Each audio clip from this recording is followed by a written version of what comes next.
안녕하세요. 별라디오와 서연에 오신 것을 환영합니다. 저는 경기도 수원에 사는 46살 여성입니다.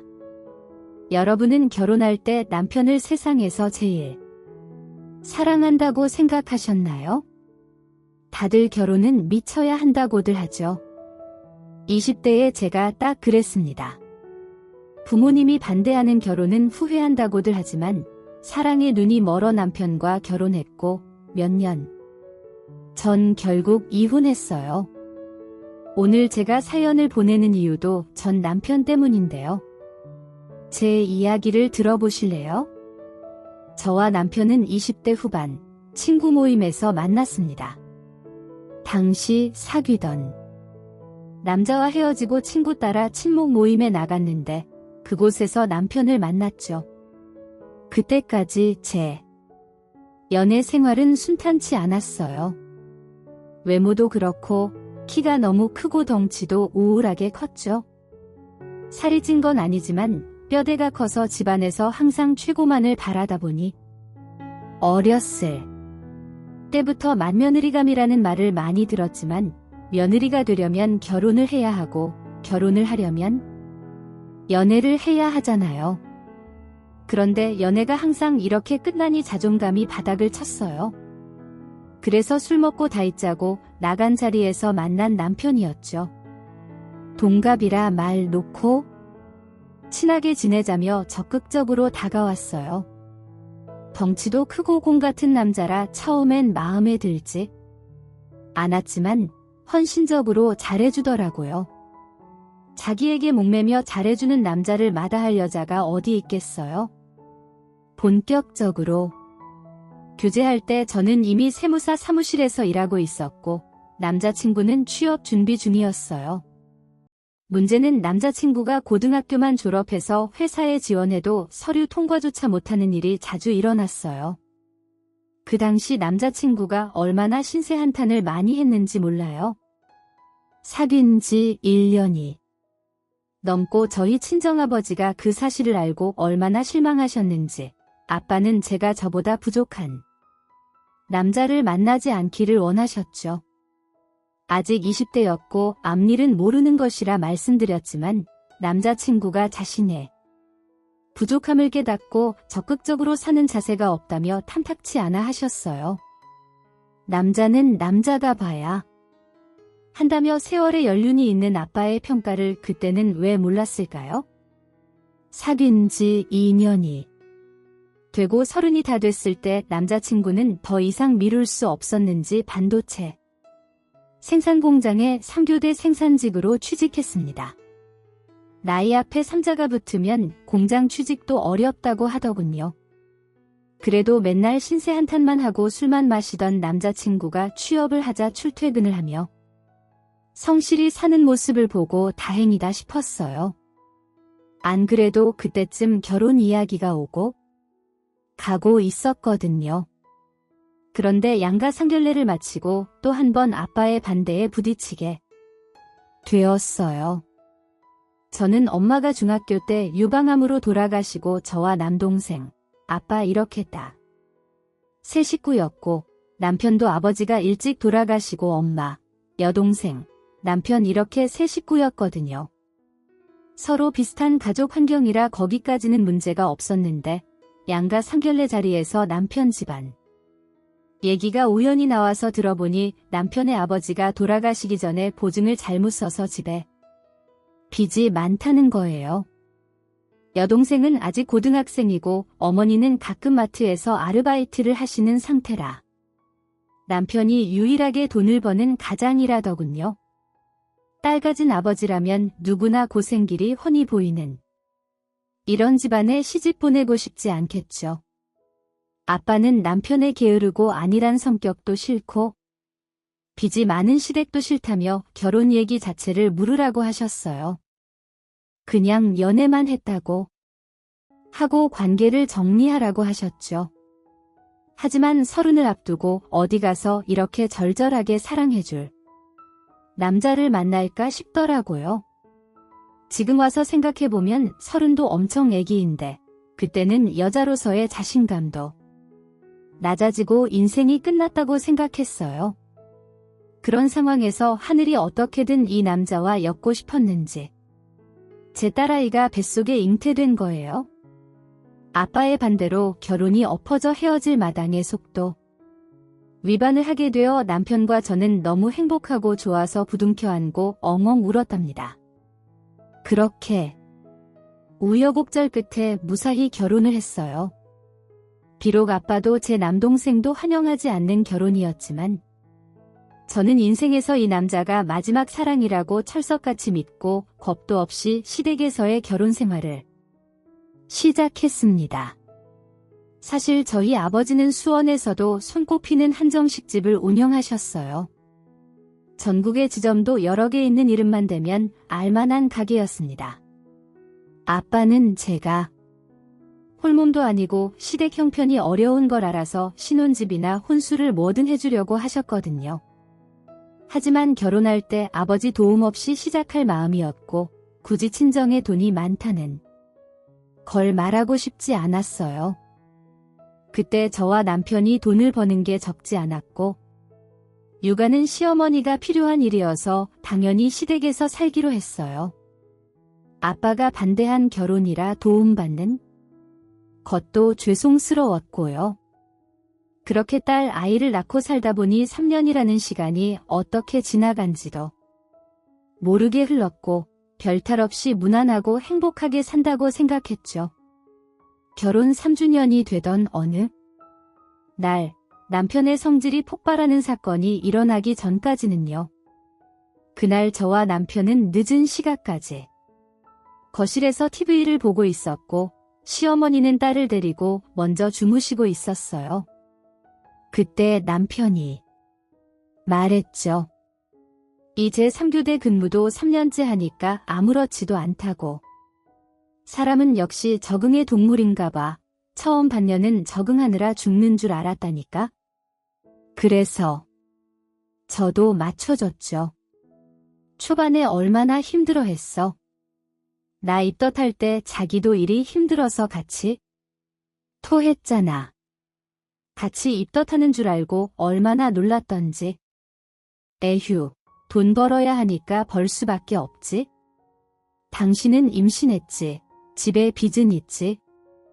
내 동생 대학 입학도 앞두고 있는데 어떻게 해? 가장이란 어깨가 무거운 법이야. 당신도 임신하고 딸 낳고 세무사 사무실에서 근무하느라 너무 고생했어. 아니야, 내가 뭘. 우리 천사 같은 딸이 태어났으니 힘든 건 다 잊혔어. 나 지금 너무 행복해. 그러자 남편이 감동했는지 제 손을 꽉 잡고 그 역경을 헤치고 여기까지 왔으니 우리 더 행복해지자. 당신이랑 나랑 둘이 개고생하면서 빚도 다 갚고 진짜 생각만 해도 눈물 난다며 남편과 이런저런 얘기를 하면서 TV 채널을 돌리던 그때 지역 방송에서 아버지가 인터뷰하는 모습이 나왔습니다. 아니, 저거 장인어른 아니셔? 이게 무슨 일이야?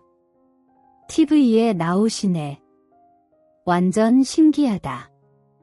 한정식 고마 대표 신기석, 요식업계 신화. 원래 친정아버지는 TV 출연을 안 하셨는데 무슨 일인지 사업 성공 신화 프로그램에 나오셨더라고요. 저야 아빠가 요식업계에서 성공한 분이라는 걸 알고 있어서 별로 놀라지 않았지만 남편은 결혼하고 나서야 장인의 사업에 대해 자세히 알게 된 거라 놀라서 입을 다물지 못하더군요. 결혼 전부터 아빠가 식당을 한다고 해서 남편과 같이 갔을 때 작은 분점들만 봤지 300평이 넘는 본점이나 회사 건물은 보지 못했거든요. 제가 일부러 남편을 안 데려간 것도 있었지만요. 남편은 아빠와 남동생이 작은 분점을 운영하며 고생한다고만 알고 있었어요. 그런데 TV에 나오니까 남편이 엄청 놀란 것 같더군요. 지금 이 프로그램에서 나오는 저 한식당 브랜드가 장인어른 거라고? 장인어른이 저기 대표고 처남이 부대표라고? 내가 듣고 보는 게 사실이야? 이거 몰래카메라 아니지? 그쯤 되니 저도 모른 척 있을 수가 없었죠. 이게 무슨 몰래카메라야? 누가 방송국까지 섭외해서 이런 일을 벌이겠어? 맞아, 우리 아빠 저 식당 오너야. 운영한 지는 벌써 30년이 넘으셨지. 여보, 저기 한식당 본점은 정재계 인물들이 많이 찾는 곳으로 유명한데. 잠깐만, 내가. 장인어른 가게라고 갔던 데는 작고 손님도 적은 분점이었잖아. 이게 어떻게 된 일이야?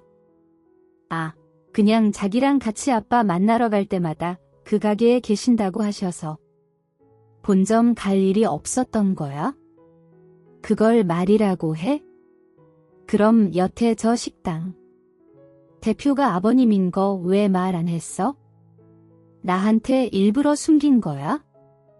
에이, 숨긴 거라니 여보. 그냥 굳이 말할 필요가 없어서 안 했던 거지. 나랑 아빠 식당은 아무 관계가 없잖아. 그게 무슨 말도 안 되는 핑계야? 장인어른이 저렇게 요식업계 신화로 TV에까지 나오는 분인데 사위인 내가 모르는 게 말이 돼. 왜 나한테 자기 집안 못 사는 척 했어? 못 사는 척이라니? 내가 언제 친정 못 산다고 했어? 그런 말 한 적 없어. 진짜 기가 막히고 억울해. 이렇게 잘 사는 집이면서 여태 한마디도 안 하고 우리 몇 년간 개고생은 왜 했으며 당신 진짜 너무하네. 그게 무슨 말이야? 우리 고생한 거랑 아빠 식당이랑 무슨 관계가 있는데? 당연히 장인어른이 저렇게 부자고 잘 사시는데 우리 결혼이나 집안에 도움 받을 수 있는 거잖아.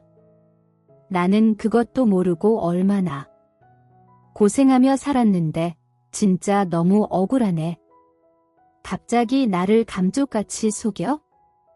남편이 저렇게까지 정색을 하니깐 저도 막 화가 나더라고요. 알면 뭐가 달라지는데? 아빠가 안 그래도 결혼 반대하는데 손까지 벌려봐. 아빠 도움받을 생각도 없었고 지금도 없어. 말만 대표지. 저 식당 다른 사람들이 경영하고 아빠는 월급 받는 사장일 뿐이야? 그러니까 도움이고 뭐고 꿈깨? 그러자 남편이 코웃음을 치며 그걸 나보고 믿으라는 거야. 지금 TV에 저렇게 명명백백 나오고 있는데도? 아니, 진짜야. 우리 친정집이랑 아빠 차랑 생각해봐. 그렇게 부자면 그런 집에 그런 차 타고 다니겠어? 저는 남편이 처가가 잘 사는데 왜 그 고생하면서 돈 벌며 살았는지 모르겠다는 말을 듣자마자 어이가 없었어요. 혹시나 이런 일이 벌어질까 봐 남편에게 비밀로 한 것도 있어서 어떻게든 친정 재산을 숨기려고 이런저런 변명을 했죠. 하긴 그렇기는 하지. 집도 25평 아파트에 차도 15년 넘은 모델이고 그 식당 대표고 부자라면 그렇게 살지 않겠지? 그건 또 그렇네. 여보, 진짜야. 그러니까 우리 이 얘기 그만하자. 내가 직장을 왜 다녀? 합격도 왜 했고? 우리 아빠가 얼마나 딸 바보인데 그냥 시댁에 들어가게 했겠냐고. 진짜 재산이라고 할 게 없으니 그렇게 한 거야? 우리 아빠 나 끔찍하게 사랑하는 거 알지?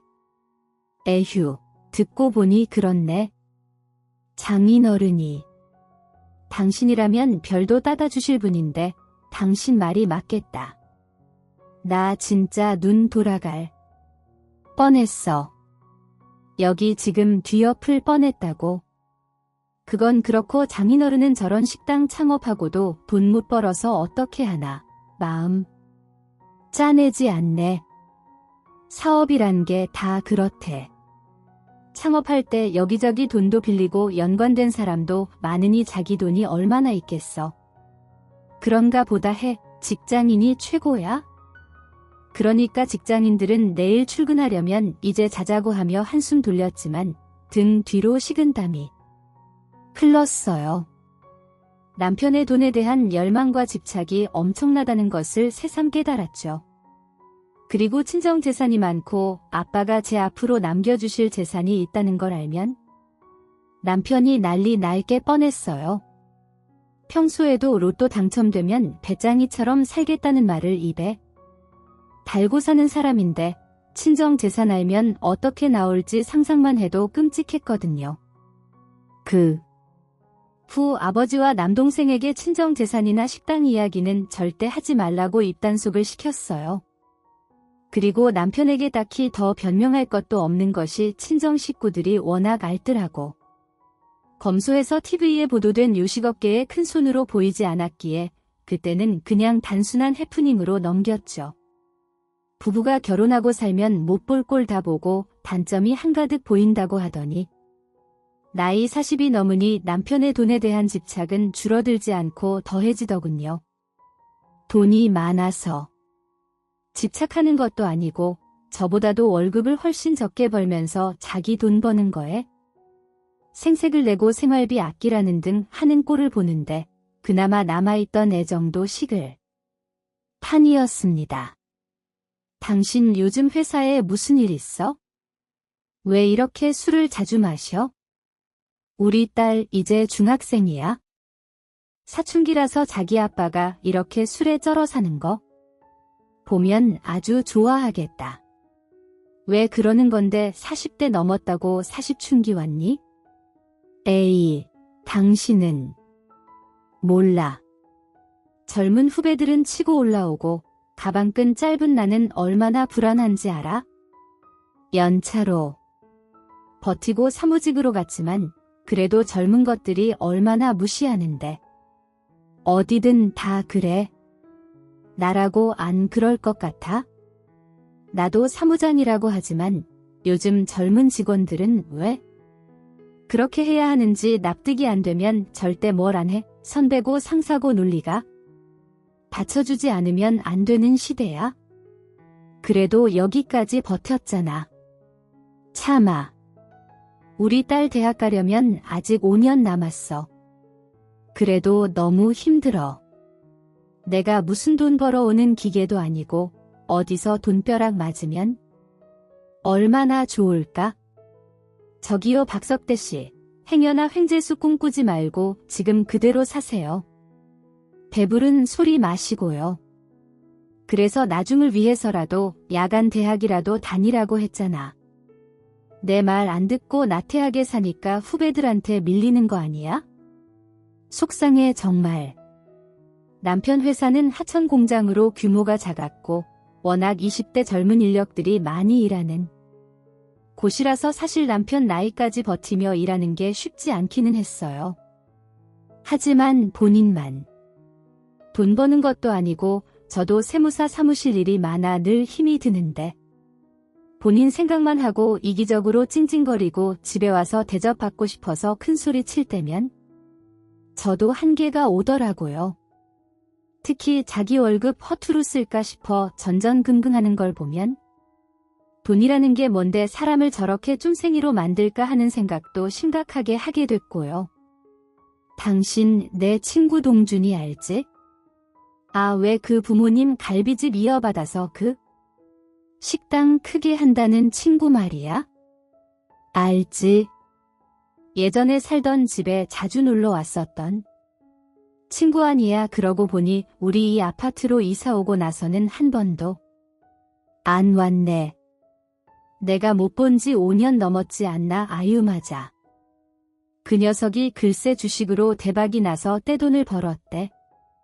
어쩐지 욕을 내 연락이 때마다 했더니 친구들 말 들어보니깐 수익률이 장난이 아니래. 이제는 뭐 식당 사업도 뒷전이고 본격적으로 투자자로 나섰다고 하잖아. 인생 진짜 한방 플러스요. 나도 그렇게 살아야 하는데 뭔 소리야? 남이 걸음지고 장에 간다고 당신까지 그런다는? 걔 말이 돼. 괜히 헛바람 들지 말고 가만히 계세요. 에이, 그뿐만이 아니야. 이번에 코인 완전 대상승장 왔었잖아. 초기에 투자했던 애들 전부 20배 이상 벌었다더라. 나도 그때 조금이나마 담아 벌걸? 후회 막심이다. 전부 새 차 뽑고 집 사고 했다는데 나라는 놈은 허구한 날. 간당간당한 모가지만 겨우 유지하고 있으니 그러면서 남편이 또 남들 돈 번 얘기만. 늘어놓길래 남들 돈 번 소리 들으면 다 부럽지 나만 이 모양이. 꼴인 거 같지 원래 돈 버는 자랑이 아니고 쓰는 자랑하라고 했어. 우리 결혼하고 14년간 열심히 모으고 아껴서 시댁빚도 갚고 비록 전세지만 좋은 동네로 이사도 오고 얼마나 대단했대. 돈 번 그 사람들보다 우리가 더 대단한 거야? 모르겠어. 에휴, 그러면 뭐해? 이제 조금 있으면 신살이고 쥐꼬리만한 월급 벌겠다고 유령처럼. 회사 다니는데 회사에서 내 존재감이라곤 없다고 곧 한 차례 구조조정이 있을 거라. 하는데 권고사직이라도 당하면 다행이지. 난 바로 짐 싸서 나가라고 할 것 같아. 마음 같아서는 내가 먼저 퇴직서 내고 싶은데 그만두면 반백살 먹은 나를 누가 써주냐고. 그때가 한창 주식이나 코인이 상승장이니 뭐니 너도 나도 눈먼 돈에 관심이 있을 시기기는 했어요. 특히 40대 중반에 퇴직 위기에 처한 남편에게는 주변 사람들 얘기가 너무 꿈 같고 도피처 같은 느낌이었나 봐요. 한동안 얼마나 투자, 사업 성공한지인데 얘기를 하는지 모든 레파토리를 외울 지경이었습니다. 그러던 어느 날, 평소에는 친정아버지랑 사이가 어색해서 친정 가는 걸 꺼려하는 남편이 자꾸 아빠 식당에 가자는 거 아니겠어요? 무슨 바람이 불었나 싶게요. 왜 갑자기 아빠 식당 가자는 거야? 그것도 본점에 가고 싶다고. 아니 그냥 장인어른 생신도 얼마 안 남았고 겸사겸사 우리 딸도 할아버지 볼 겸 외식도 할 겸 가보자는 거지. 당신 나랑 결혼하고 10년 넘게 아빠 생신 안 챙겼잖아. 그런데 갑자기 이렇게 챙긴다고 무슨 꿍꿍이야? 에이, 꿍꿍이는 무슨 아이 사위가 장인어른 운영하는 식당 간다는데. 그런 게 어딨겠어? 오랜만에 가족 나들이 가자고 평소 시어머니 장인 생신이든 자기 생일이든 쓸데없이 생일 같은데 돈 쓰는 거 아니라고 하던 남편이 웬일로 친정 아버지 생신을 챙긴다고 하니 믿기지 않았지만 남편 말로는 장인어른도 오라고 허락하셨다고 하길래 몇 번 가지도 않은 식당 본점으로 갔습니다.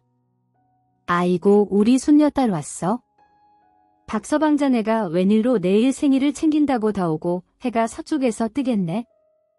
아이, 장인어른도 참 무슨 그런 서운한 말씀이십니까? 사위도 아들이고 자식인데 당연히 챙겨야죠. 예전에는 일이 바빠서 여유가 없었네요. 그리고 이렇게 핑계라도 대야 본점에 와볼 수 있는 거 아니겠습니까? 일단 내 식당에 왔으니 손님이지. 100년 손님인 사위에게 내가 오늘 크게 대접하겠네. 뭘 잘못 먹었는지 남편은 10여 년간 하지 않은 살가운 척을 아빠에게 하더라고요. 아빠도 당황한 듯 보였지만 싫지 않은 눈치셨고 저도 사람이 살면서 변할 수 있지 싶어서 그냥 내버려뒀습니다. 그런데 식사를 하기 전에도 식사를 하고 나서도 남편은 뭐가 그리 바쁜지 식당을 두리번거리고 사진을 찍으면서 직원들에게 계속 뭔가를 묻고 다니더군요. 가만히 몰래 가서 들었더니 식당 매출이 얼마고 대표님이 식당 지분이 얼만지 쓸데없는 정보를 물어보고 있더라고요. 무슨 꿍꿍인가 했더니 저희 아빠에게는 차마 식당 얘기를 못 꺼내고 직원들에게 묻고 있는 모습이 얼마나 짜증이 나던지요. 분명히 직원들이 대표 사위라는 걸 알 텐데 도대체 무슨 뒷담화를 만들려고 저런 푼수짓인가 싶어 저는 바로 남편 귀때기를 잡아 끌고 가게를 나왔습니다. 아빠에게는 집에 급한 일이 생겨서 간다고 변명 아닌 변명을 하고요. 친정아버지 생신을 핑계로 식당 본점을 다녀온 남편에게 저는 분명하게 분노를 담아 경고를 했습니다. 아빠 식당에 가서 절대 이상한 정보 같은 거 묻지 말라고요. 궁금하더라도 우리가 알 필요 없는 영역에는 발을 들여놓을 생각을 하지 말고 호기심이라는 걸 죽이라고까지 말했어요. 그런데 남편은 기어코 사고를 치더라고요. 제가 경고를 한 걸 몇 차례 무시하기라도 하듯이 하루는 자기 혼자 아빠 식당을 찾아간 거였어요. 당신이 이리 와 나랑 얘기 좀 해? 아이 무슨 얘기? 지금 그 말이 나와 당신 어젯밤에 어디 갔다 왔어? 아이 어디라니? 그냥 볼 일이 좀 있었어. 왜? 당신이 말 안 하면 내가 모르니? 내 친정일인데 어제 왜 우리 아빠 찾아가서 말도 안 되는 일을 저질러 도대체 무슨 생각이야? 장인어른이 그새 당신한테 다 말했어? 아니 내가 비밀로 해달라고 말씀드렸는데 무슨 쪽팔리는 짓이야? 당신이 뭐라고 아빠한테 식당분 좀 내달라고 해. 나는 10대 이후로 대학 학자금부터 전부 아빠한테 손 벌린 적이 없어. 친딸인 나도 안 하는 짓을 당신이 왜 해? 무슨 자격으로 우리 아빠한테 사업 자금 내놔라 식당 분점이라도 내달라는 거야? 나한테 상의 하나 없이 혼자 가서 우리 친정에 무슨 돈이 있다고 있어도 안 될 일이지. 아니 솔직히 까놓고 말해서 장인어른이 재산이 그렇게 많지 않다고 해도 우리 집안보다는 더 잘 살잖아. 그리고 당신은 아버님 맏딸이야? 장녀라고. 그럼 사실 그 식당 일도 처남이 아니라 당신이 물려받고 같이 일해야 되는 거 아니야? 내 사업자금 얘기해봤어? 어차피 나 안 좋게 보시는 거 알고 거절당할 것도 알았어. 하지만 내 목구멍이 포도청인데 뭔들 못해. 내가 당장 일도 잘리고 손가락 빨개 생겼는데 뭐라도 다 시도해봐야지. 당신 아직 퇴직도 안 했고 사업이라는 게 쉬운 건 줄 알아. 그냥 가게 열면 손님 오고 돈 벌 것 같아. 웃기지 마. 우리 아빠한테 내가 손 안 벌리는 것도 아빠가 그 돈 벌려고 얼마나 고생했는지 누구보다 잘 알기 때문에 안 하는 거야? 당신이 그럼 내 마음 알아? 모르겠지. 모르니까 내 쪽 다 팔리게 아빠한테 가서 호되게 혼내고 나까지 모자란 와이프로 만들지.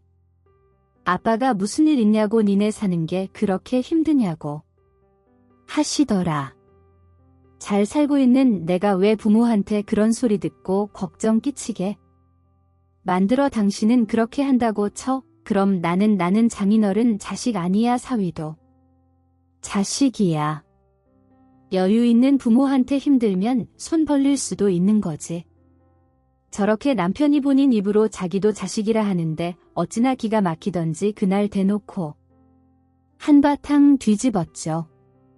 그래도 남편은 절대 고집을 꺾지 않고서는 사업해야 한다며 끝까지 버텼는데. 근데 참 타이밍이 기가 막혔어요. 몇 년 전에 다들 기억하시잖아요. 전국에 역병이 터져 요식업들이 줄줄이 장사가 안 돼서 난리가 났을 때 300평이 넘는 규모인 아빠 식당이 뜬금없이 뉴스 자료 화면에 나왔어요. 큰 매장인데 손님이 없어 한산하다는 등 이렇게 매출이 뚝 떨어진 가게들이 태반이라는 뉴스에 하필이면 아빠 가게 사진이 나오더라고요. 그걸 같이 보던 남편은 장인어른 어떻게 아시냐고 요즘 거리두기에다가 앞으로 시대가 바뀌어서 저런 큰 매장은 없어질 거라는 등 한순간에 남편 태도가 돌변하더라고요. 얼마 전까지 사업하고 싶다고 주변 성공한 얘기하며 자신도 하고 싶다고 아빠한테 손도 벌린 주제 이제는 사업 망하는 얘기만 하면서 친정 걱정을 하는 척. 그동안 쌓인 섭섭함을 돌려서 욕을 하더군요.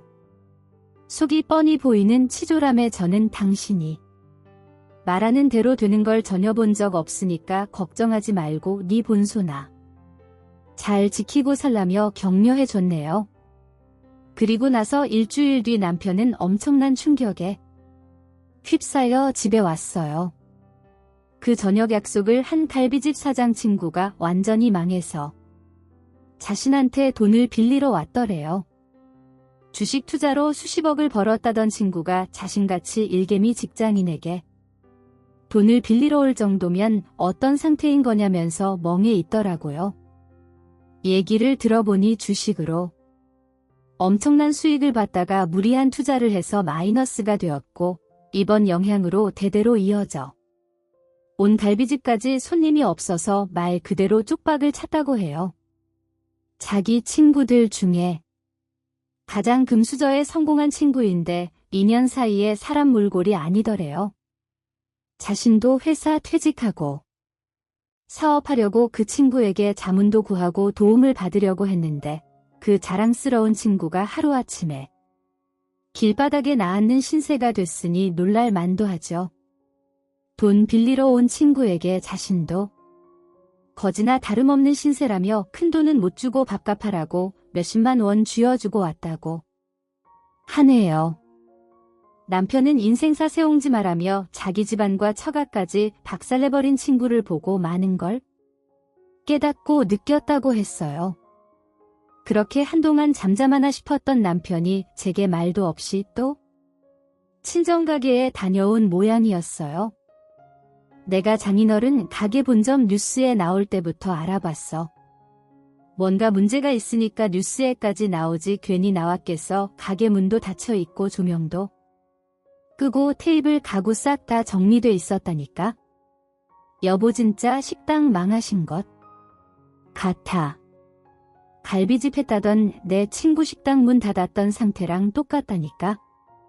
그래서 제가 내가 본점 가지 말라고 했잖아. 왜 또 혼자 그 가게를 어슬렁거려. 그리고 망했다니 우리 아빠 식당 망하라고 고사 지내는 거야. 당신이란 사람은 어떻게 생겨먹은 게 웬만한 아줌마들보다 입방정을 더 떨어. 남편은 제 말을 귓등으로도 듣지 않고 그러더군요. 내 말이 틀려. 내 두 눈으로 장인어른 가게 망한 거 똑똑히 보고 왔는데 가게 입구부터 정원이랑 외부도 망조가 된 분위기야? 네.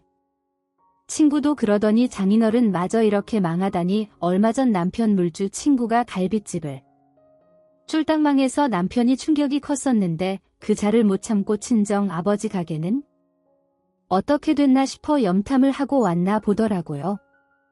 그날도 멀쩡히 있는 가게를 망한 식당 취급하길래 남편에게 상관하지 말라고 당신한테 피해 안 가게 할 테니 그런 막말하지 말라고 하면서 이혼 직전까지 피 터지게 싸웠더랬죠. 그런데 남편은 가게 문제 없을 거라는 제 말을 듣지도 않고 진짜로 저희 친정아빠 식당이 망했다고 기정사실화하는 눈치였어요. 그도 그럴 것이 코로나로 주변 식당들도 하나둘씩 문을 닫는 분위기에 마침 저희 아빠 식당도 2달 가까이 문을 닫고 있었으니 오해할 만도 했죠. 저는 이번에도 혼자서 저러다 말겠거니 했는데 웬걸요. 어느 날 저를 웬 사무실로 오라고 해서 갔더니 이혼 전문 변호사 사무실이었어요. 너무 황당해서 무슨 일인가 했더니 남편이 그 사무실 상담실에 떡하니 앉아 있는 겁니다. 맞은편에는 변호사같이 보이는 사람과 심각한 표정으로 이야기를 나누고 있었고요. 제가 문을 열고 들어가자 남편이 저에게 손짓하며 그러더군요. 아는 지인한테 이혼 전문 변호사 소개받았어. 이것저것 얘기 나누다가 말 나온 김에 당신이랑 상담도 받고 해보려고 부탁했지. 그래서 제가 이게 어떤 의미로 받아들여야 하냐고 무슨 상담이냐고 차갑게 반응하죠. 일단 진짜 이혼은 아니고 예방 차원에서 아이. 서류상으로만 어떻게 되나 보는 거야. 이혼의 진짜 가짜가 어딨냐고 그럴 거면 애초에 결혼부터 가짜로 하고 말았겠다고 제가 쌀쌀맞게 대답했더니 남편은 제 팔을 붙잡으며 그러더군요. 일단 들어봐. 내가 변호사님이랑 상의해서 여러 가지 상황 살펴보고 서류도 준비해봤어. 남편의 진심저희 친정이 망했고 자식인 죄가 엄청난 빚을 물려받을 거라고 철석같이 믿고 있더라고요. 제가 아니라고 할수록 친정 아버지의 폐업을 믿는 남편에게 더는 할 말이 없어서 하는 꼴을 가만히 지켜만 보고 있었습니다. 제 남편의 말도 안 되는 소리에 장단 맞추는 변호사는 건수를 올리려고 했는지 남편의 쥐꼬리만한 재산도 위험할 수 있다는 개소리를 했습니다. 끼리끼리 논다고 돌팔이 변호사를 어디서 소개받아 왔나 보더라고요. 헛소리를 하는 변호사나 좀생이 간장종지 남편이라 한심하기 짝이 없었어요. 한입거리도 안 되는 쫄보들이 자기들끼리 망상 피해를 연습하는 꼴 같았다고 할까요? 남편은 변호사의 말에 잔뜩 겁을 먹었는지 제게 자기 집안과 우리 딸을 위해서 서류상으로라도 이혼을 하면 어떻겠냐는 소리를 끝끝내 실현했습니다. 자신이 장인 사업빚 갚기 싫어서 이혼하자고 하는 마당에 저희 딸을 방패막이로 예방 차원에서 이혼을 하자니요. 저게 내 가족이고 남편이 맞나? 싶었어요. 혈압이 오르고 도저히 참을 수가 없어 그 자리에서 바로 친정 아버지에게 전화했습니다. 아빠 지금 어디세요? 우리 귀한 딸 아빠 가게 인테리어 때문에 업자 만나러 왔지. 우리 딸은 어디야? 저는 그 일랑 볼 일이 있어서 어디 좀 왔어요. 가게 리모델링은 잘 진행되고 있어요. 언제쯤 공사 끝나요? 이제 시작했으니 보름쯤 걸리겠지? 한산한 지금 시점에 하는 게 딱 맞을 듯 싶네. 앞으로는 배달 물량도 늘려야 하니깐 가게를 나눠서 돌리면 수익이 많이 늘어날 것 같아서 말이야. 저는 아빠와 통화하면서 가게 확장 리모델링에 대해 보란 듯이 말했고 아빠가 보내주신 가게 내부 인테리어 사진을 남편에게 보여줬습니다. 남편은 충격으로 휘둥그레진 눈으로 멍하게 가게 리모델링 사진을 보더군요. 그랬더니 남편은 믿을 수 없다는 듯이 제 휴대폰까지 뺏어가서 식당 공사 사진들을 훑어봤어요. 이게 말이 돼? 아니 분명 2주 전만 해도 폐업하고 망한 가게였어. 리모델링 공사라니 당신은 어떻게 나한테 확장 공사한다는 말을 안 할 수가 있어? 내가 몇 번이고 우리 아빠 가게 망한 거 아니라고 얘기했어. 게다가 공사는 어제 시작했고 근데 당신이 나랑 상의도 없이 여기부터 왔잖아.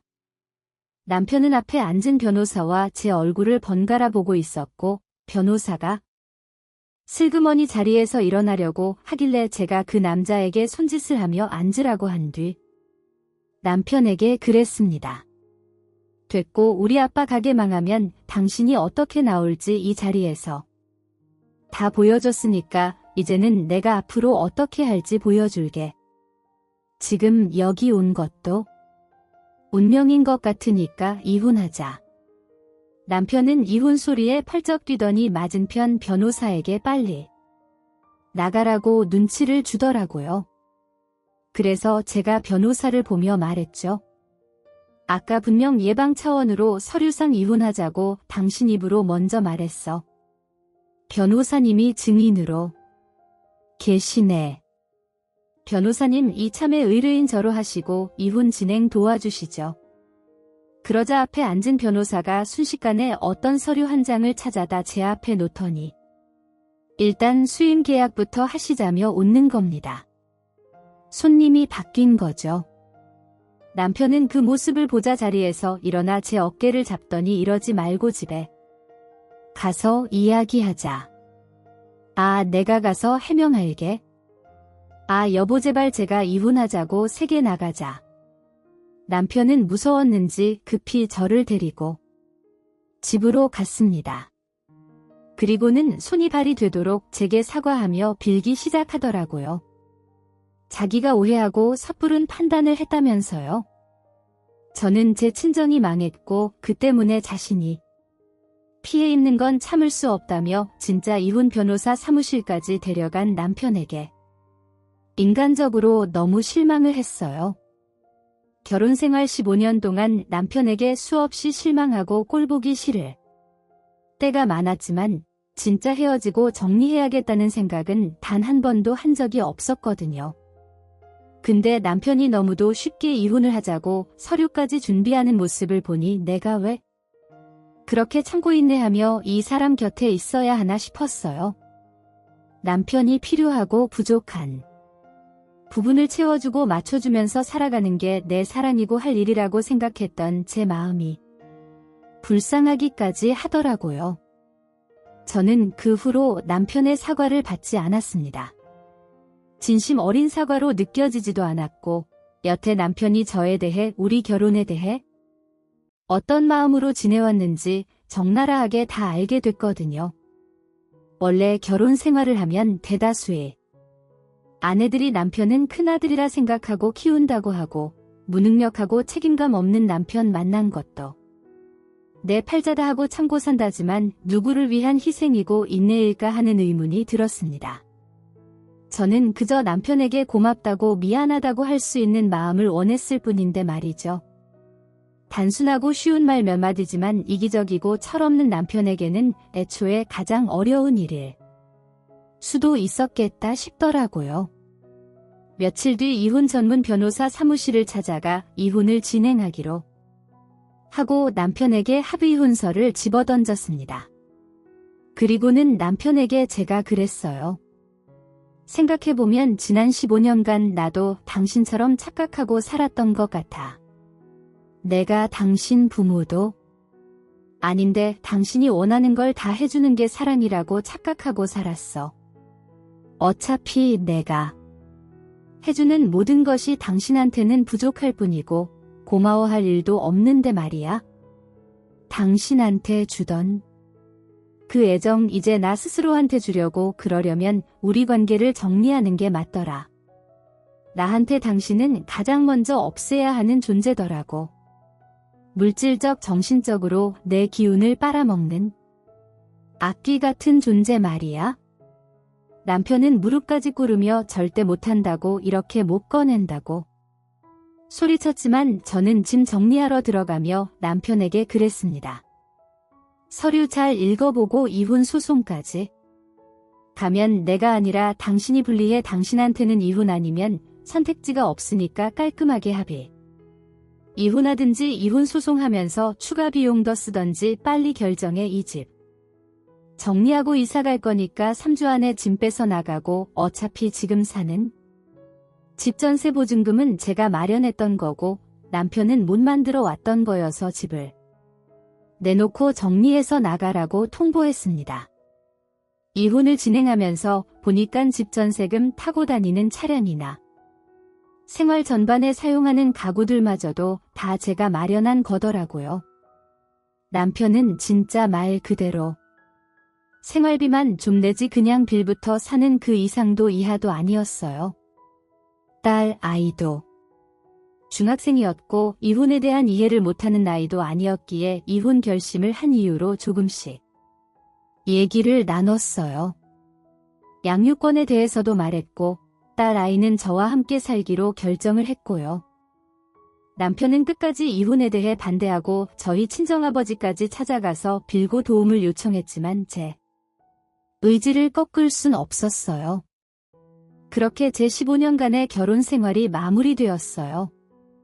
지금 저는 세무사 사무실과 딸아이 학교 중간 거리에 있는 집으로 이사해서 인생의 제 2막을 살고 있습니다. 냉정하게 얘기해서 남편이라는 존재가 사라지니까 물질적으로, 정신적으로 제게 투자하고 스스로를 위해 쓸 여유가 많아지더라고요. 새삼 전 남편에게 들어가는 돈이나 에너지가 꽤 많았다는 것도 느끼고요. 이혼으로 정리를 한 관계지만 전 남편에 대한 소식을 건너 듣기도 합니다. 들어보니까 이혼 직후에 살 집을 못 구해서 고시원 같은 원룸에 살다가 최근에서야 어디 전세를 구해서 이사했다고 하더군요. 집안일에 손가락 까딱 안 하던 남자라서 집도 쓰레기장 같이 해놓고 산다며 반백살 호래비로 사는 모습이 짠해 보이더라고 하네요. 딸 아이 양육비 문제로 전 남편이 가끔 전화가 왔었는데 양육비는 남편 직장으로 청구하면 그만이라서요. 앞으로 엮이고 싶지 않아서 연락하지 말라고 하고 전화번호를 바꿔버렸습니다. 살면서 가장 가까이에 있는 가족과의 관계에 대해 생각해 본 적이 있으신가요? 생각보다 대다수의 사람이 가장 귀하게 여겨야 하는 가족들에게 무례하게 굴 때가 많더라고요. 저도 그런 결혼 생활을 오래 했었고요. 하지만 아는 사람은 알죠. 세상에는 당연한 것은 없다는 것을요. 전 남편도 남은 인생 뼈저리게 느끼며 살겠죠. 저는 2번 다시 받아주는 일은 없을 겁니다. 제 긴 이야기를 들어주신 분들께 감사함을 전하며 이만 마치겠습니다. 오늘도 저희 채널에 와주셔서 감사드립니다. 더 좋은 이야기로 찾아뵙겠습니다. 안녕히 가세요.